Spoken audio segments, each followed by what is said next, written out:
E se eu te dissesse que as suas escolhas, os seus pensamentos, a sua própria identidade, talvez não sejam realmente seus?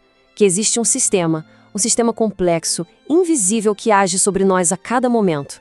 Pensa um pouco. Essa sensação de liberdade, de ser o autor da própria vida, será que é real?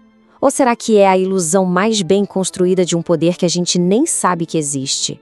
É que todos os dias, em cada ambiente que a gente frequenta, em cada palavra que usamos, nós somos moldados. Michel Foucault, um dos maiores pensadores do século XX, dedicou a vida a desvendar essa teia. E o que ele descobriu, olha, pode mudar tudo o que se pensa sobre liberdade. O primeiro passo aqui é entender uma coisa. O poder, hoje em dia, não funciona como um rei no trono dando ordens, não. Ele é muito mais sutil, é bem mais profundo que isso. Olha só, o poder não fica só dizendo, não faça isso. Ele sussurra no nosso ouvido, seja assim. Ele não apenas reprime, ele produz, ele nos fabrica, sabe? Nos molda como sujeitos que se encaixam direitinho em um determinado sistema. E como é que ele faz isso? Criando categorias. Ele basicamente desenha umas linhas que separam o que é aceitável do que é inaceitável, o que é saudável do que é patológico. É ele que nos ensina o que é ser um bom aluno, um bom cidadão, uma pessoa normal. Tá, mas aí vem a pergunta, né? De onde vem esse poder? A questão é que não há um centro, não há um comando único. Ele está em todo lugar. Foucault deu um nome para isso, microfísica. Pensa assim, não é uma pirâmide, mas uma teia de aranha, uma rede de forças que ninguém tem, mas que está sempre circulando, que se exerce em cada pequena interação. E essa teia nos envolve desde que a gente nasce. A forma como o professor organiza a sala, como o médico dá um diagnóstico, como os pais educam, como o chefe gerencia. Tudo isso são pequenas manifestações dessa microfísica do poder. E é aqui que a gente encontra a aliança mais poderosa de todas, o saber e o poder. Eles são inseparáveis. O conhecimento nunca é neutro. A psiquiatria, por exemplo, não descobriu a loucura. Ela criou a loucura como uma categoria, definindo a normalidade e, com isso, claro, ganhando o poder de tratar, medicar e isolar. Se esse poder está em todo lugar, qual é o seu mecanismo mais eficiente? Foucault encontrou a metáfora perfeita numa proposta antiga de prisão.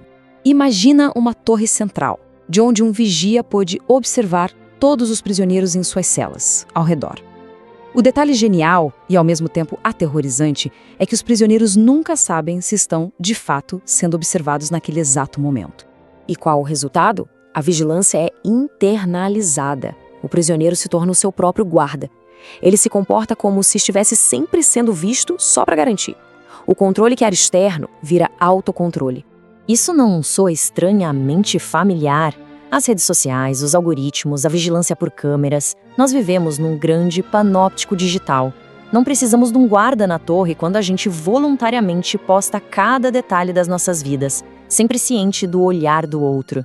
Mas o poder não se contenta só em disciplinar o indivíduo. Ele busca gerenciar a vida, mas em grande escala. Foucault chamou isso de biopoder. É o poder sobre a vida. Não para tirá-la, mas para administrá-la.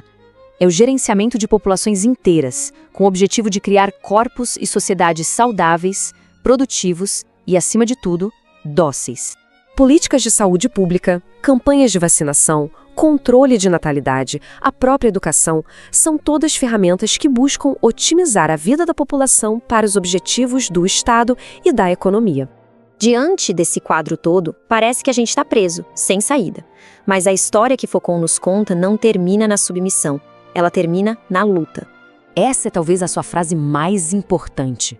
O poder não é onipotente. Pelo contrário, a sua própria existência gera focos de resistência, pontos de insubmissão. A liberdade, para Foucault, não é um estado que a gente alcança, não é um paraíso sem poder. A liberdade é uma prática, é o trabalho contínuo de questionar, desafiar e reinventar as relações que nos constituem.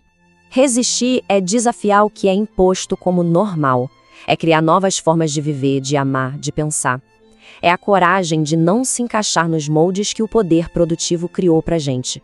Foucault não nos deu um mapa para a utopia, mas nos deu algo talvez mais valioso, uma caixa de ferramentas. Ele nos ensinou a enxergar as correntes invisíveis, para que a gente possa começar a lutar contra elas? A pergunta final, então, fica no ar. Olhando ao redor, no trabalho, na família, nos próprios hábitos, qual é a força que nos molda sem que a gente perceba? Porque identificá-la já é o início da resistência. Se esta cápsula de conhecimento expandiu sua mente, há muitas outras a serem descobertas. Inscreva-se e ative as notificações para não perder a próxima dose de reflexão. Sua perspectiva é importante. Deixa nos comentários. Até a próxima cápsula.